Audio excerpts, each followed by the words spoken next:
Get rid of, there we go. So, I'm presuming everyone's here because they've got a young person either um currently in the transitional phase or is going to be soon. Um, it's a really it's a hard time, simply because it's the unknown, and we know that the unknown for so many people can be a really daunting and anxiety-inducing time. Um, Especially for teenagers who are going through so many transitions in life, not just their medical or their hospital transition. They're going through transitions with their education, their bodies are changing, their brains are fu literally functioning at this time and growing.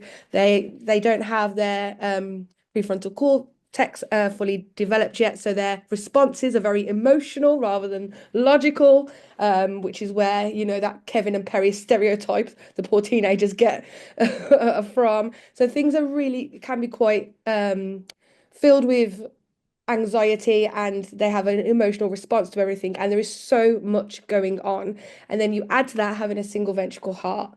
You add to that the idea of um, in their mind losing the team that they've had the entire journey, and for parents as well, and those trusted adults, and having to meet new people and things changing slightly. And it can be a really, really daunting process, which is why I'm trying to currently work with clinics and units all across the country to try and um, push a little bit more that the conversation around transition and transfer is started at a slightly younger age. So it's not just bam, hello, adult services kind of situation. It's a bit more of a gradual process, which it should be.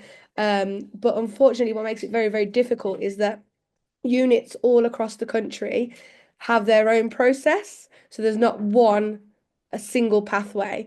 And what can make it even more difficult is obviously we create a community of young people where they all talk to each other and by proxy compare their own transition journeys and are very much in that kind of ideology of, well, why have they got that and I haven't? And that can be quite difficult to manage as well.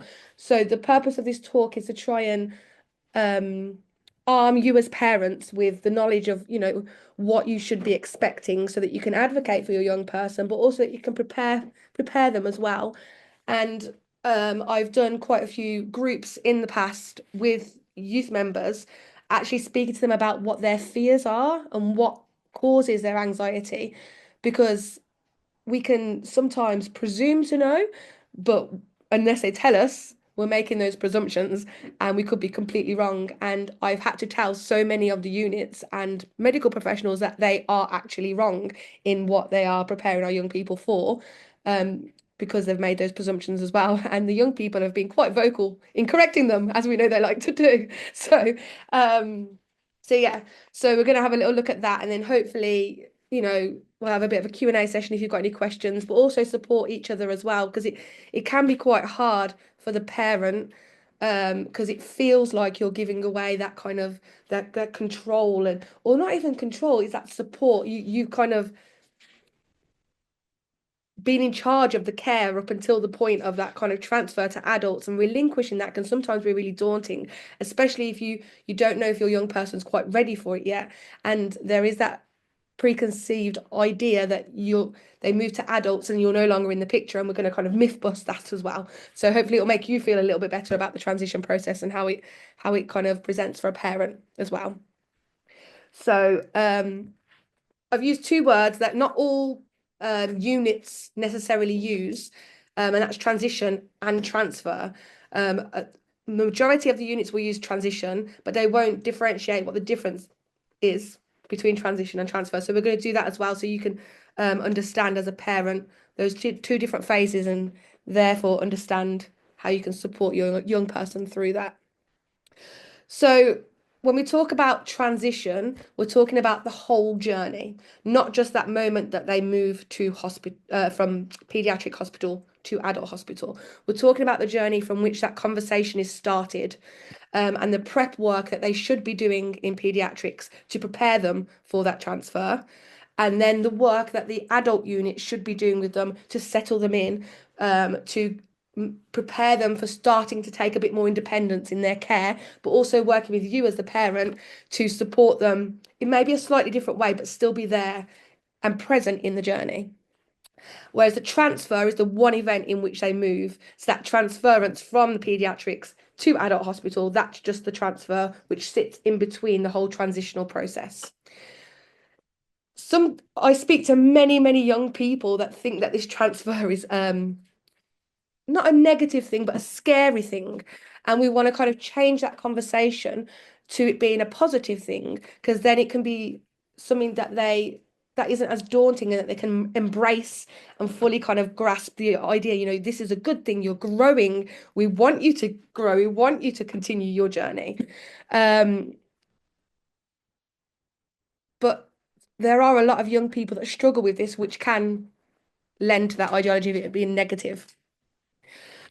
What I suggest and what I try to do in my sessions on the hub is have regular conversations about transition and transfer, because if we can drip feed that those words and kind of start to prepare them, it's less of a jolt and less of a shock. But another thing that you can do as parents to support young people through that is also drip feed bits of independence in their journey, in pediatric environments, in their cardiac units, not units, their appointments, sorry, to make it smoother. So what I mean by this is if they're in a clinic or they're in if they have a Fontan clinic, or if they have just their annual appointments with their cardiologist, instead of solely taking the reins and answering all the questions, maybe allowing your young person to ask one question, or working with them at home so that they kind of feel empowered enough and confident enough to ask this question. Giving them that opportunity to start talking, even though they might fight it, could really, really prepare them, because when they move to adult units, they are going to be spoken to. There's no reason you won't be allowed in the room. If you and they want you in that room, absolutely in the adult unit, they will help you or allow that. But they will be talking directly to your child or your young person once they've moved to adults. And if they haven't had that preparation for it, that can be really hard to manage. So that's why I would suggest drip feeding that independence whilst they're still in pediatric care, so that it's almost like a practice run, if you like. So, and practice is something that always leads to success. Transition could start and should start, in my opinion, from the age of 12. And that seems really, really young, but that doesn't mean that they're going to be transitioning and transferring to an adult unit at that age. It just means that that's a good age where to start the conversation, to start the preparation, to start explaining to them what certain words mean, to start explaining to them, in a age appropriate manner, why certain things happen. Why does exercise look a little bit different to them? Why are their energy levels lower than their peers? I have a lot of 12-year-olds come to me that don't really know much about their condition, and it's completely understandable as to why that is. We have wanted to protect them from anything that might be upsetting. And I don't for 1 second suggest introducing upsetting topics of conversation to 12-year-olds. That's not what I'm suggesting. It's just identifying that you have a heart condition and what that means in age appropriate terms. So an example of this, and something that a lot of our young people come to me, and I would hazard a guess come to the parents and you guys with, is how tired they are all the time, their lack of energy. And starting to talk to them about what that is, so they can get their head around what the heart means, or their single ventricle heart means, in comparison to their being able to function every day. So we know that because of their circulation, they have less energy than their peers. They might not know that. So just those little conversations with their young people, allowing them onto the youth hub so they can talk to other young people with a similar heart condition, or myself, so that they start to feel more confident and comfortable talking about their heart, is essentially part of the transitional process because they're starting to get that little bit of independence in their own knowledge base, in their ability to ask questions, and in their ability to understand their heart. Because when they do transfer to adult care, they're going to be asked questions. So they have to be prepared to answer those questions. So it's just that drip feed of independence, that drip feed of knowledge from about 12. So when that time to move does come, it's less of a jolt. Are we all still with me? Am I making sense? I can't see anyone. So if you're nodding, oh, yeah, there we are. Does that all make sense? Yeah. Okay. I'm going to keep you there just so otherwise I have no idea if anyone's still here or not. So the journey itself, and it is a journey, and it is a tumultuous journey. Journeys with teenagers, if you take away the heart condition, is tumultuous at the best of times. But you add that single ventricle heart condition in, and it can really be have its ups and downs. So when we talk about the journey for transition itself, we asked youth members that were involved in their journey with transition and transfer, that were engaged in it, if they felt that they had a better experience, an experience in which they felt more prepared and able to engage in adult services once they'd transferred. Um, and unanimously, they came back to us and said that though at the time it was quite daunting, if done correctly, that foresight and that understanding of what's about to come really did lead to a feeling of empowerment and gave them that confidence to kind of face it. Don't get me wrong, that confidence can absolutely dip and peak because it's a daunting process.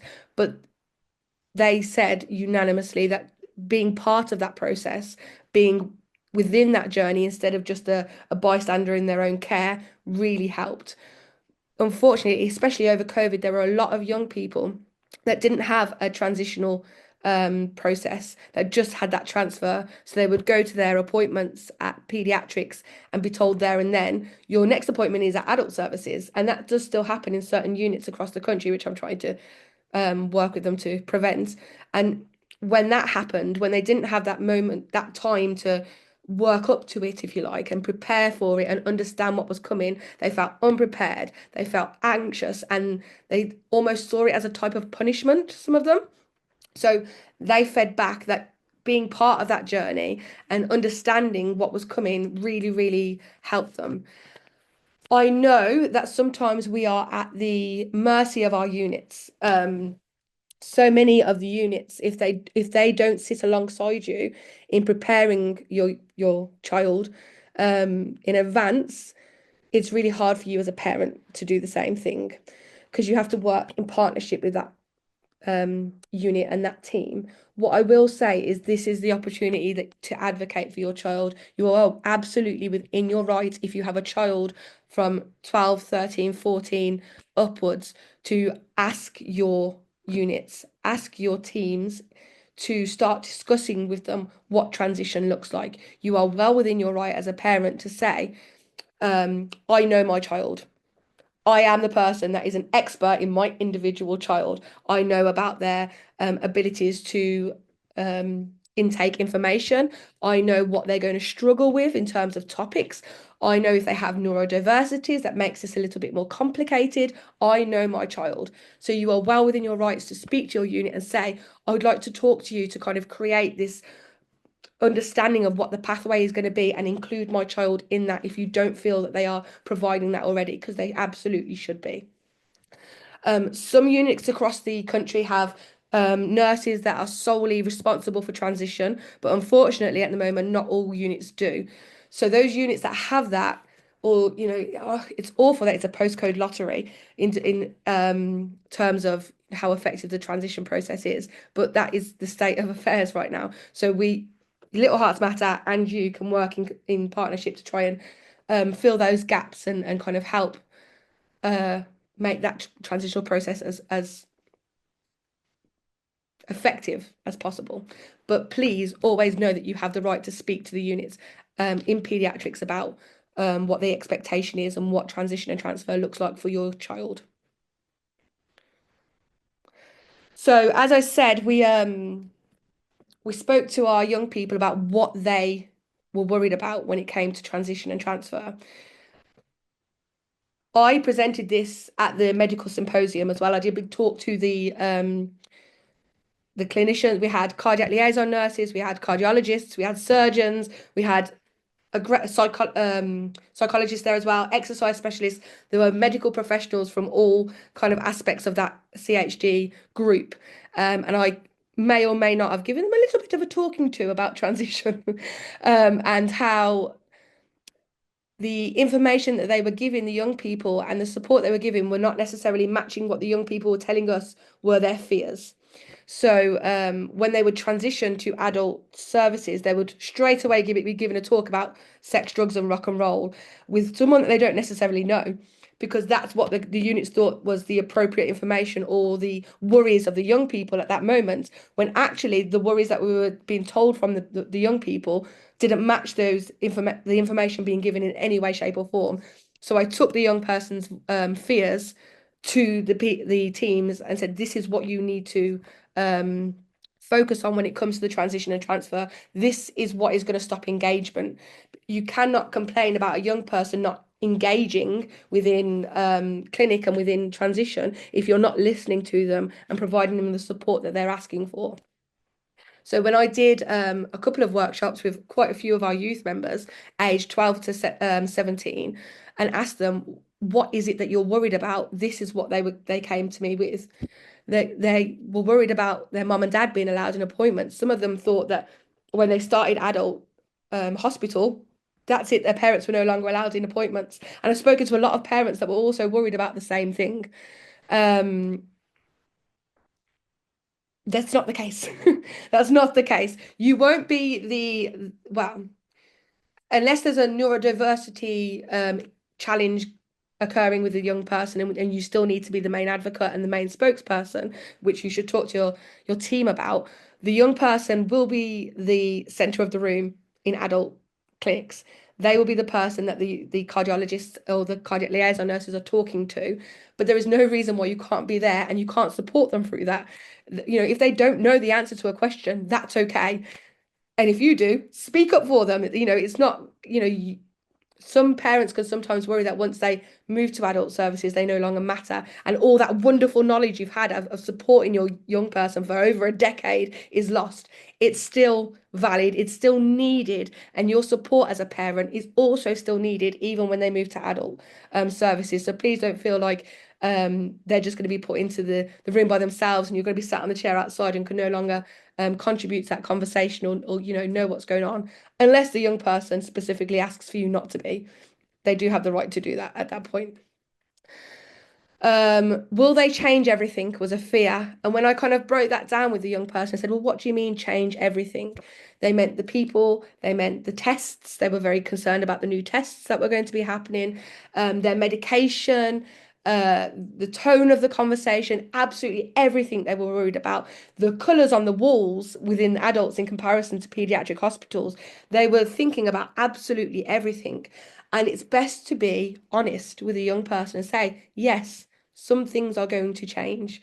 But the one thing that is center and everybody's priority is your heart, your health, your ability to manage it, and giving you the best chance at maximizing the potential of your heart for as long as we possibly can. That is the one thing that doesn't change when you transition and transfer from pediatrics to adult. There will be less colours on the wall. There won't be toys around. Those things will change. But working with them to give them things to do to compensate for that. Do they have portable games that they can take themselves? Do they have books that they can take? Those kind of things to kind of phase out the colourful friendliness of a pediatric hospital to what can be quite a stark, bland place that is an adult hospital. Um, what will this team know me? What if I don't like them? We know that teenagers are people centric. Whether they engage or not, sometimes is entirely dependent on whether they like a person. And meeting new people is really, really daunting, especially at this point of life when everything is changing outside of their hospital as well. They might be looking at moving from school to sixth form or college. They might be questioning their own social skills or where they fit in on that kind of social aspect of life. We have a lot of young people that I work with that struggle with social skills, that struggle with making friends, that struggle with bullying because some people can just be so mean. You know, teenage life is very people centric, and the one continual kind of certainty that they've had outside of their home and family life is their team and where they get their care from, and that's changing, and that can be quite a big thing. Um, so what I would suggest as a parent in this kind of aspect is speaking to the pediatric team and seeing, are there opportunities to meet the adult team before that transfer process? Because in some units there absolutely are. Is there a chance for me to take my child to adult hospital for a tour around the facility? Can we meet who their cardiac liaison nurse will be prior to that actual transfer? Because it means that they would have had that opportunity to meet them before they have no choice but to, and build up that relationship, because relationship building with young people is so, so important. Um, if that's possible, fantastic. If it's not possible, have a talk with your young person, or, I'm always around for a one-to-one conversation if any young person needs a talk, where we speak about, the type of people that medics are. They're in this job for a reason. They care. They're there to kind of help you. Um, and even if you don't like them, that's okay. You're not there to be their best friend. You're there to work with them in partnership to help you with your heart condition. And one thing I will always tell a young person as well is their priorities will change. Even if at 13, 14, 15, they're not well, some of them do come and speak to me about it, but the majority of them aren't thinking about family planning, aren't thinking about employment, aren't thinking about sex and relationships naturally at that age. But at 20, 21, 22, they will, and they need to be in the right place for when that happens. And these people, this new team, are the specialists to support them in that. If they stayed in pediatrics care, those people, though we've had them all up until this point, they won't be the specialists to help advise them in those kind of routes moving forward. Um, my mum, this is a young person said, my mum doesn't think I'm ready, so I can't be. So this is where you are so very important to this transitional and transfer process. Even if you don't think they're ready and they're about to transition and transfer, don't make that abundantly clear to them. Instead of saying, I don't think you're ready, we need to halt this. Come up with ways of working together to prepare them. Um, they will take cues from you as their parents. It's what they've done their entire lives. So this is a moment where you certainly advocate for them, but you also take a step back a little bit in how you're feeling about that transitional process, which can be so difficult. Many of you might feel that your young person isn't ready for it at 16, 17, 18. Instead of making that the abundantly clear message, make the message, how can we get you ready? What can we do to work together to make that process happy and smooth? If they see resistance from you, it's going to cause resistance from them, and it's going to it's going to affect their engagement in their clinic appointments. And I know that's really easier said than done because you just want to wrap them up and keep them safe forever. I'm very, very aware of that. But really, it's the best thing for them. Um, will it be full of old people? So many fears about it being full of old people and people dying around them, which took me by surprise. I didn't think this was going to be one of their main fears. Um, but after they explained it to me, it absolutely made sense, which is why these sessions with these young people are just invaluable. Um, a massive, massive fear is that they were going to be just, if they ever had to do an overnight stay in a hospital, that they would be in a bed with a 85-year-old person that's had a heart condition that might die next to them. These are the things that they're thinking about, which you don't expect, but I can understand why that would create anxiety in a young person, especially when they've been used to a pediatric hospital this whole time. And again, we can't lie to them. We have to say to them, yes, there's going to be older people there. You're not going to be around people that just keep dropping dead around you, because that was a genuine fear. It's a hospital where they're kind of keeping them safe and trying to save their lives. But there's also people with heart conditions that are in their 20s and their 30s and their 40s, and they'll be there as well. But that there will be old people. And I remember I had a 16-year-old that said, "Wonderful. That means old people smell." So, these are the things that they're worried about. Um, but we just have to prepare them for it and make jokes. It's okay to make jokes about old people smells with them, like, spot the old person, make it into a game so it's less of a fear and more of a thing that you can do together, if that makes sense. What if they ask me embarrassing questions? And those embarrassing questions consist of sex, drugs, and rock and roll. These are things that are going to be brought up. Tattoos and piercings will also be brought up as well. Um, I guess it's completely dependent on your relationship with your child. If you've been having those conversations with them, they are going to be okay with you being in the room for those conversations.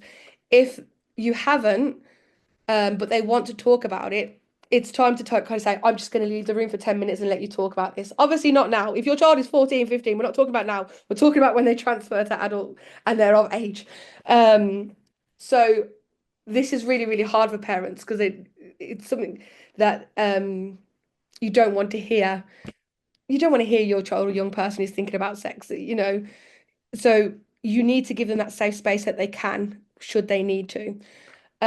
Also, a lot of our young people that are even of age 16, 17, 18, they're still not ready to have that conversation. And if they're not, it's absolutely within their right to say, I understand this is important, but can we get back to it when I'm ready to have this conversation and ready to enter that kind of, that part of my life. If it's not something that they're interested in yet, let's not make them embarrassed before we have to. So they're very concerned about the embarrassing questions. I'm scared of answering wrong in my appointments was a very big fear. Because a lot of 16, 17, 18-year-olds understand their heart condition. They understand they have a syncope ventricle heart.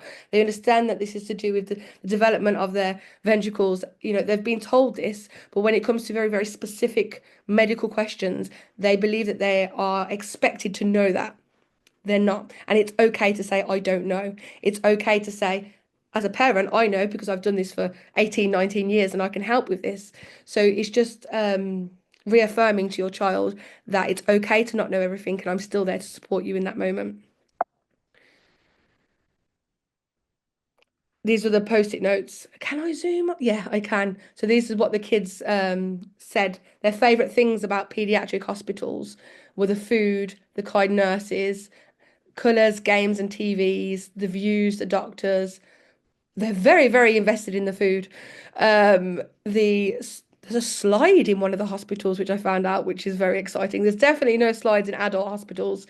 Um, that I don't have to speak for myself. I can watch Disney films and they give toys. These are their experiences that they have in pediatrics that kind of leave an impression. Words we think of for adults, sharing rooms, the smell, a shared TV, old people yelling, independence, disgusting food, dull, smell funny, old people, strangers, boring, busy, quiet, needles, lonely, sad, stressful, scared, old. I'd like to point out that I didn't ask for negative words about adults. That's just what naturally came from those young people. So they are anxious and worried about adult support. So we, as their trusted adults, need to kind of work with them on that. I certainly can if you ever want me to talk to them. I asked them what age they thought they should move. They were working in three groups. So those three post-it notes, there were three groups of young people. One group said 18 or 16. One said 16. One gave individual ages for the different kids that were in there, but then also said that girls should be 18. And someone said that 15. So um, when people ask about the age of transfer, it does differ. So the aim of the units is to have young people transitioned and transferred by the time they hit 18. If they believe that a young person could manage slightly younger, they might do it at 16, 17, but certainly by 18, they want to move you to adult care. As Michelle said earlier on, I don't know if you heard, there are some stipulations for neurodiversity that you can work with. So if you've ever got a young person with a diagnosis, speak with your units about that age group. And worries, more needles, deeper conversations, having to know all the info about you. They have of this ideology that they need to know everything straight away, and that's really, really daunting, especially at a time where they also feel like they need to know everything about all their school subjects as well for exams. It's overload of information that's just going to cause that anxiety. More stuff happening to your heart. So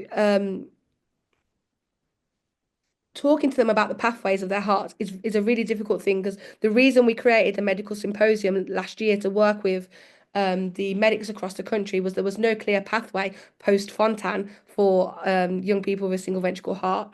And we wanted to introduce some more of a structured pathway so that parents would understand, but also young people and adults with a heart condition themselves could understand.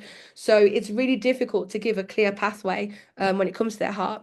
But what you can have a conversation is about is the type of things that might happen if they want that. If they don't want that, don't overstimulate them and kind of create anxiety by worst case scenarios. But having those conversations about, you know, the type of procedures that they might go into, conversations they might have around pregnancy eventually if they're female. Also, I'm pushing for boys to have more conversation about pregnancy and family planning as well, because they only center around the girls right now, but boys need as much preparation as well. So talking to them that things might happen to the heart, asking the cardiologists and cardiac liaison nurses to speak to them about the possibilities in the future, so that it's less of the unknown and they're a little bit more emotionally prepared for what could happen. This was my favorite post-it note of all time. A crusty, musty, colourless environment. They're really concerned about the place that they're going. And again, it's if you can make jokes and make a game out of it, it's just going to be easier to manage with that young person. Um, Not fun, more strict and mean. I think they see it almost like a school situation. They're going from nursery to a secondary school, if you know what I mean. So, they are still in charge of, and you are still, the main focus of their hearts. You know, these adult cardiologists and cardiac liaison nurses aren't coming in to tell you exactly what you have to do, and be really matron about it. They're still wanting to work in partnership with you. They want to work as a team with you. So kind of reinforcing that with a young person. Being without my parents, we myth busted that with them so that they knew that you could still be with them. Um, Crazy ladies. I think that there's this ideology. I think from what I've speaking to them, a lot of it was to do with the hospital programs that are on TV, where they show adult A&E on a Friday night, and everyone's very drunk, and there are a lot of incidents coming in from when I was speaking to them. So that's the kind of idea of what adult hospital looks like to them. So it's about explaining the different aspects of the hospitals. They're not going to A&E. They're going to the correct department for them, where the people are there for their hearts, and trying to myth bust what these hospitals look like, and speaking to me instead of my parents.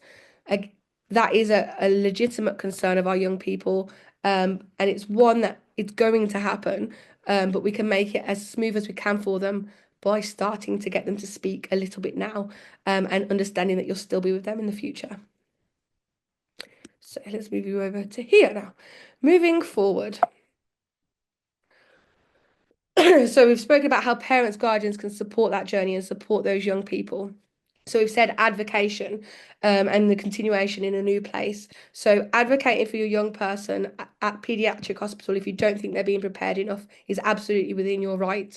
And ensuring that that transitional process is continued within adult care, that they're not just dropped in there and expected just to, sink or swim, that there is still support in adult care to ensure that they settle in and understand and feel comfortable with their team. Understanding that your fears, the hospital fears, and their fears might be different.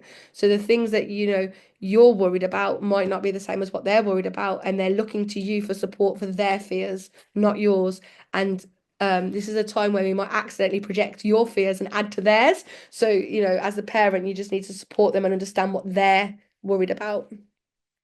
Independence, giving more opportunities for independence during clinic.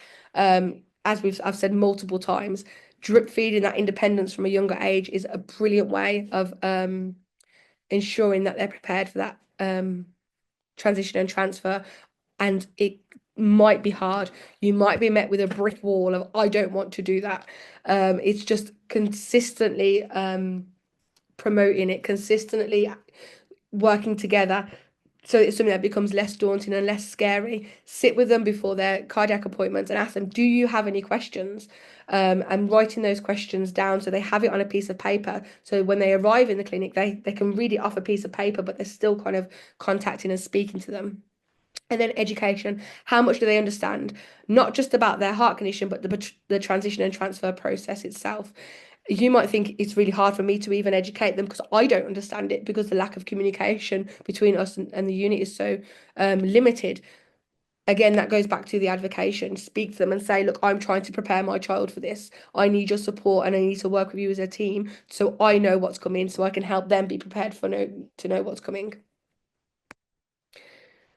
Um, oh, I should have just put you up there to begin with, but I didn't know I could do that. I don't know if you can see the screen, but you've just moved to the top. So, as mentioned, young people 12 to 18 are going through multiple transitions. The stress of this can affect behavior, mental health, and aspiration. Patience at challenging times is needed. You are the only constant in an ever-changing world.